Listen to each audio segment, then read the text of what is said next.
Chers amis, pasteurs, serviteurs de Dieu à travers le monde, bienvenue à notre programme Leaders Live. Comme tous les dimanches, je m'adresse à vous et je partage un moment, mon cœur et l'Évangile avec vous.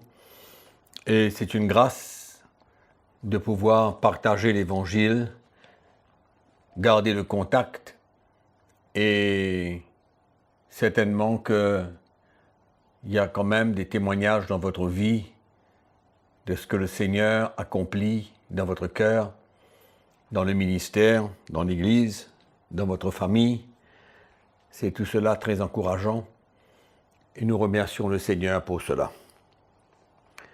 Alors, aujourd'hui, je voudrais vous parler du CV du serviteur de Dieu. Curriculum vitae, son parcours. Nous savons très bien ce que c'est qu'un CV. C'est le parcours que quelqu'un a accompli, ce qu'il a fait. Et je crois que quand nous parlons d'un CV du serviteur de Dieu, nous avons comme exemple parfait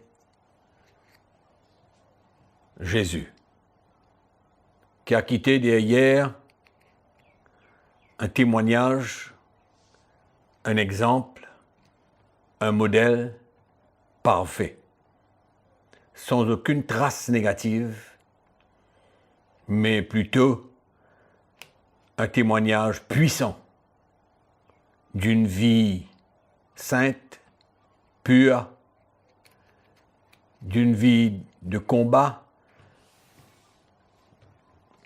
de foi, d'une dépendance totale à son Père, pour finalement aller jusqu'à la croix et mourir pour le péché de l'humanité, pour ensuite, 3 jours après, ressusciter des morts. C'est un parcours parfait et personne n'a rien à redire, mais plutôt rendre grâce, être reconnaissant pour ce que Jésus a accompli pour nous. Et je crois que nous, serviteurs de Dieu, un jour, certainement, nous laisserons derrière nous ce que nous avons accompli pour le Seigneur. La manière dont nous avons servi le Seigneur, le peuple de Dieu, un parcours qui devrait rendre gloire à Jésus, honorer le Seigneur et encourager les autres, les chrétiens, à persévérer, à suivre le Seigneur, à le servir. Je crois que, comme exemple, à part de Jésus, je voudrais vous parler un petit peu de ce CV de l'apôtre Paul qui, avant de quitter cette terre, a lui-même écrit son parcours. Il a lui-même laissé à Timothée, je dirais, son CV. Il en parle à Timothée dans les 2 épîtres, les 2 lettres qu'il écrit à son enfant dans le Seigneur, son enfant bien-aimé dans le Seigneur. Il quitte ces 2 lettres personnelles à Timothée. Et en lisant ces épîtres, nous pouvons voir ce qu'il a expérimenté et nous montrer, nous, l'Église de Jésus-Christ, un modèle à suivre. Nous allons lire dans la première épître de Paul à Timothée au chapitre 1er, à partir du verset 12.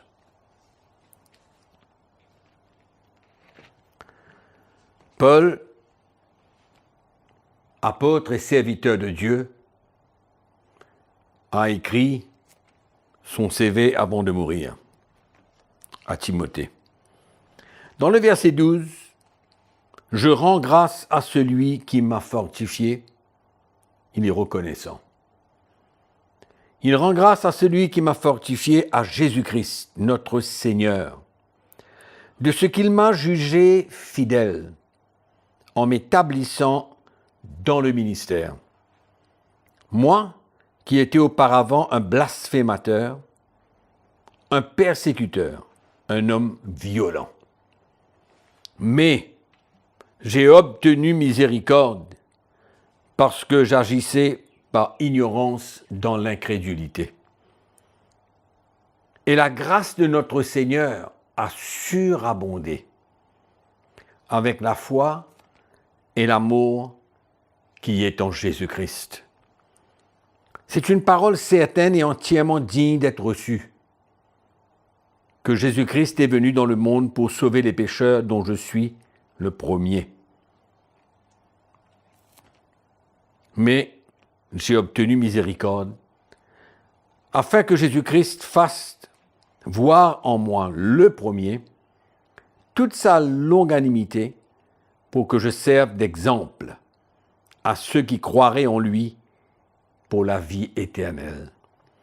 Au roi des siècles, immortel, invisible, seul Dieu, soit honneur et gloire au siècle des siècles. Amen. Gloire à Dieu. Et là, nous voyons, la première chose, au fait, l'apôtre Paul vient ici attester.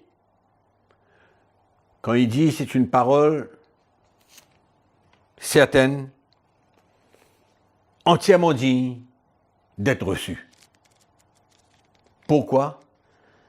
Parce que Paul, de par sa vie passée, blasphémateur, violent, persécuteur, des chrétiens en plus, voit par sa vie transformée, veut attester que vraiment Jésus-Christ est venu pour sauver des pécheurs comme lui. Il dit le premier. Réalise la grâce qui s'est manifestée dans sa vie pour le sauver. Et le changement, le miracle que Dieu a accompli dans sa vie, de par toutes ces choses, Paul vient attester. Jésus est vraiment venu dans le monde pour sauver les pécheurs. J'étais moi-même le plus grand. Amen. Et là, nous voyons qu'il remercie le Seigneur. Il dit comment il a obtenu miséricorde. Ce Dieu miséricordieux qui est intervenu dans sa vie sur la route de Damas, et comment la grâce de Dieu a surabondé. Il dit, j'ai obtenu miséricorde. Et il dit, la grâce de notre Seigneur a surabondé. Ça a été le début. Le début d'une nouvelle vie en Christ. Sa nouvelle naissance. Ce qui s'est passé dans sa vie. Comment le Seigneur l'a délivré, l'a sauvé. Pour le juger fidèle. En établissant Paul dans le ministère. Quand même incroyable, quand même extraordinaire. Et Paul l'atteste, Paul le reconnaît, Paul le déclare pour nous montrer. Il dit la longanimité de Jésus-Christ, c'est-à-dire jusqu'où son pardon peut aller, pour pardonner un homme comme lui, qui a été persécuteur, violent, blasphémateur et tout le reste. Il atteste tout cela à Timothée. Il parle du début de son parcours. Et nous connaissons le parcours de l'apôtre Paul. Quand nous lisons les épîtres de Paul aux Corinthiens, surtout, ses combats, ses luttes, ses persécutions, ses afflictions, ses souffrances.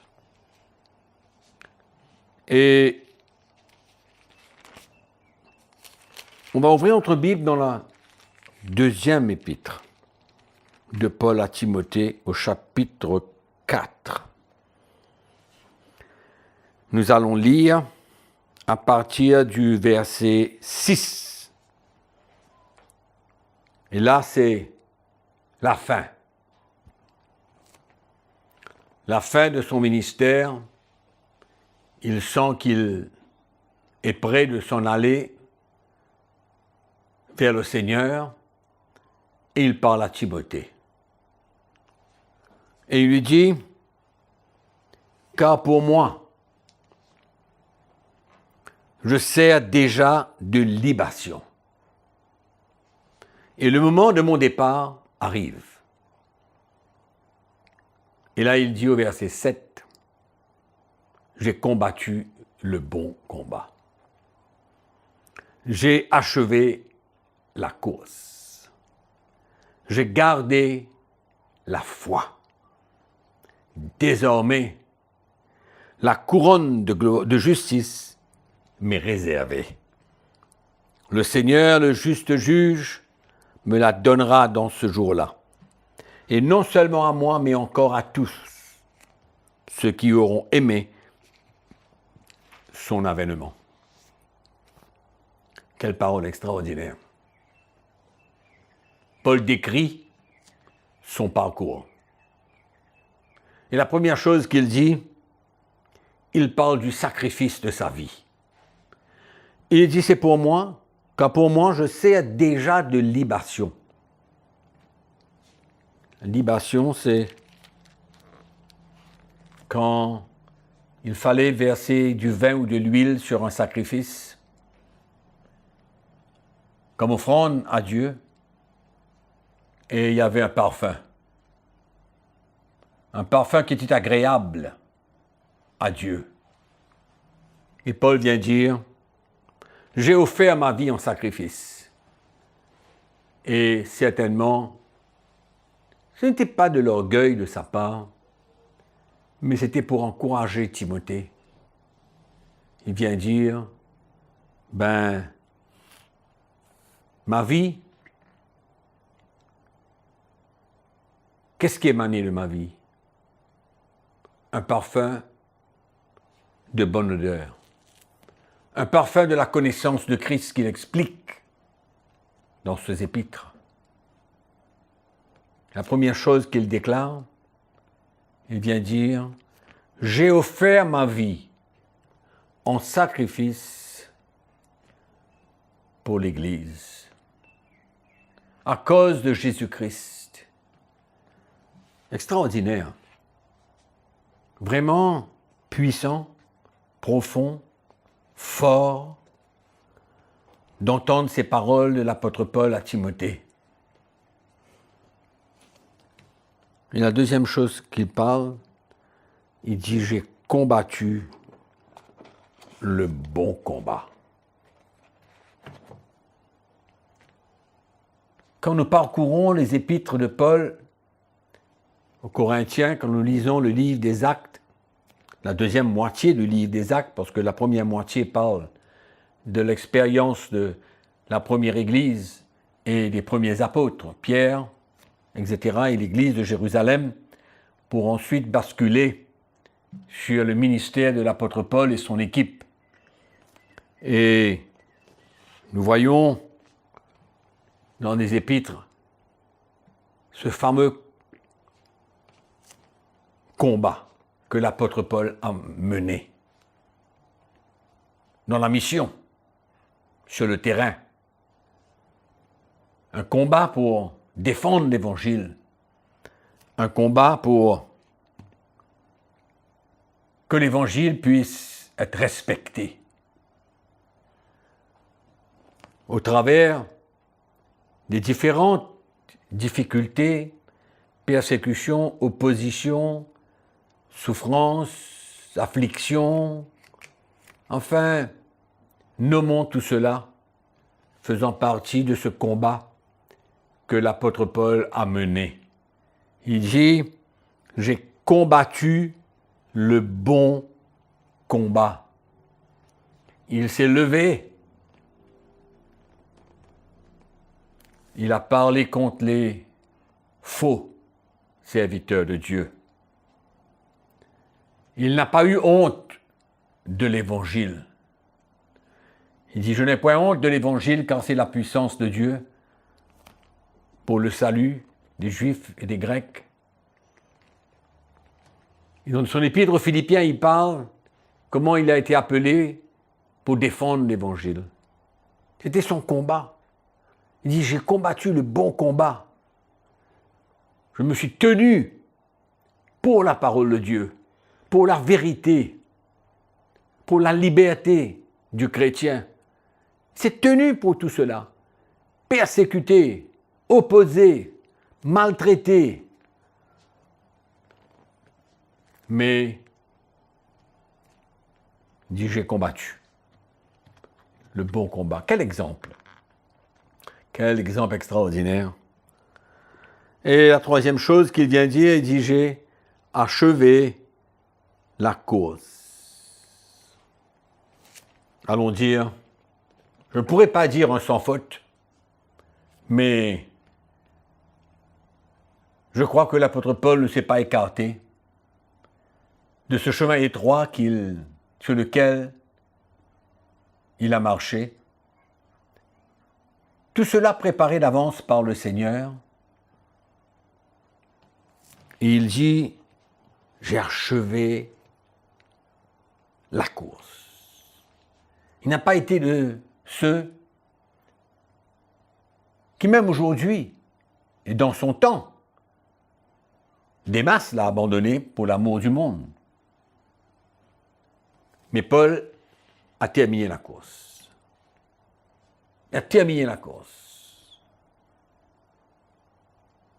Il y en a beaucoup aujourd'hui qui commencent bien, mais qui n'arrivent pas à terminer la course.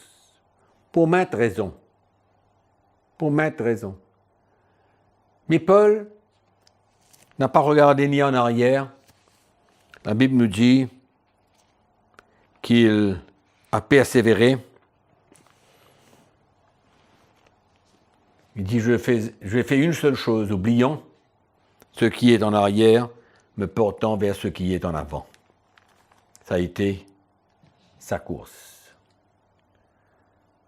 Et il l'a achevé avec honneur. Et il laisse derrière lui des traces d'un vrai serviteur de Dieu, d'un homme qui a commencé par un miracle dans sa vie, qu'une rencontre avec Jésus sur la route de Damas. Et il savait depuis le premier jour qu'il aurait un parcours difficile parce que le Seigneur lui a dit qu'il allait souffrir pour l'Évangile, qu'il serait opposé. Mais Paul n'a pas regardé en arrière, ne s'est pas posé de questions, mais Paul a regardé en avant et il dit, je cours vers le but. Courir vers le but, la perfection. Parce qu'il avait été saisi par Christ et il a couru cette course. Pas un sans faute, mais une course très honorable. Très, très honorable. Et dans ces derniers jours, il parle de cette manière à Timothée. Il lui dit, j'ai achevé ma course. Extraordinaire. Et la quatrième chose qu'il dit, j'ai gardé la foi. Paul n'a pas bronché. Sa foi a été mise à l'épreuve en plusieurs occasions, à travers toutes sortes de luttes, de difficultés. Mais il dit, j'ai gardé la foi. Malgré les attaques constantes contre sa personne, Paul a gardé la foi. Il n'est pas tombé en route, il ne s'est pas écarté de la foi qu'il avait dans son cœur, cette révélation qu'il a transportée. Il a gardé la foi jusqu'au dernier jour. Il a cru dans ce Dieu merveilleux, dans son Sauveur et Seigneur. Malgré tout,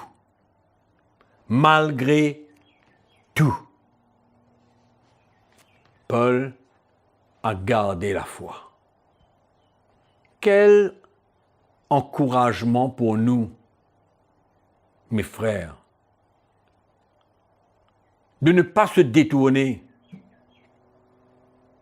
de ne pas douter, mais de persévérer, d'être patient, de garder la foi pour terminer la course en beauté. Tel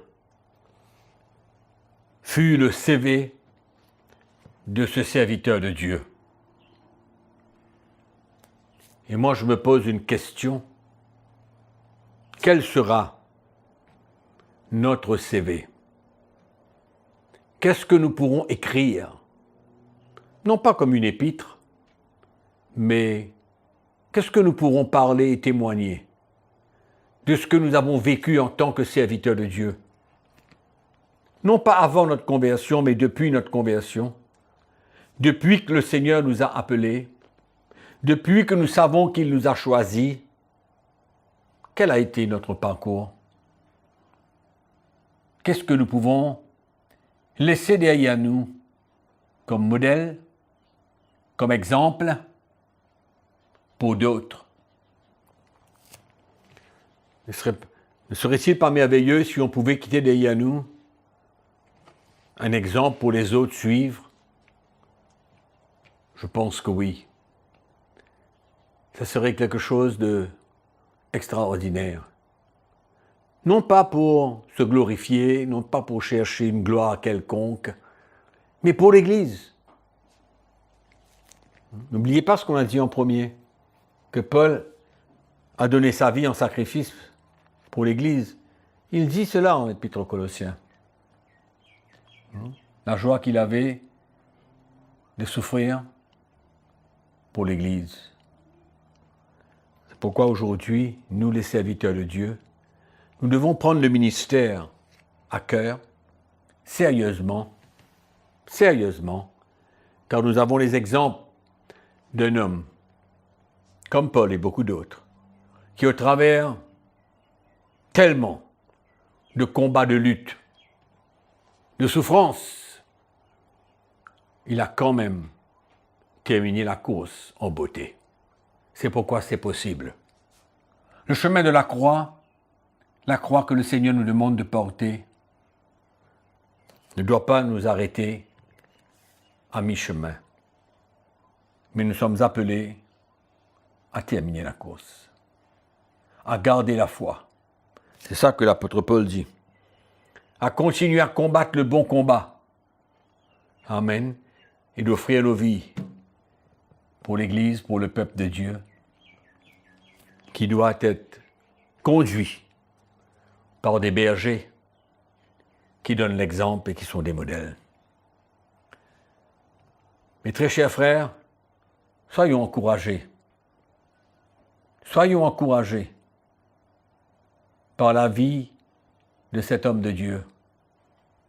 Ce n'est pas une question de se comparer, c'est une question d'attitude dans notre cœur, de vouloir courir la course et achever la course que le Seigneur nous appelle à faire, à courir. de garder la foi jusqu'à la fin. Garder la foi et de combattre le bon combat. Voilà pour aujourd'hui. Mais avant de terminer, je voudrais vous encourager encore une fois, comme tous les dimanches, à être un instrument pour répandre cette nouvelle extraordinaire de notre conférence internationale, virtuelle, Bâtir, qui se tiendra au début du mois de mai. Très très très bientôt, dans les prochains jours, vous allez peut-être recevoir, ou vous aurez peut-être reçu déjà les invitations, certaines informations. Mais moi, ce que je voudrais, c'est que vous puissiez encourager les autres pasteurs à participer à cette conférence, à s'inscrire pour cette conférence. C'est gratuit, bien sûr. Pour ces 2 jours extraordinaires que nous allons avoir, le 4 et le 5 mai. Croyez-moi, mes frères, nous ne serons pas déçus. Mais nous rendons grâce à Dieu pour ces moments glorieux que nous aurons. Tout cela, c'est pour l'Église, le royaume de Dieu.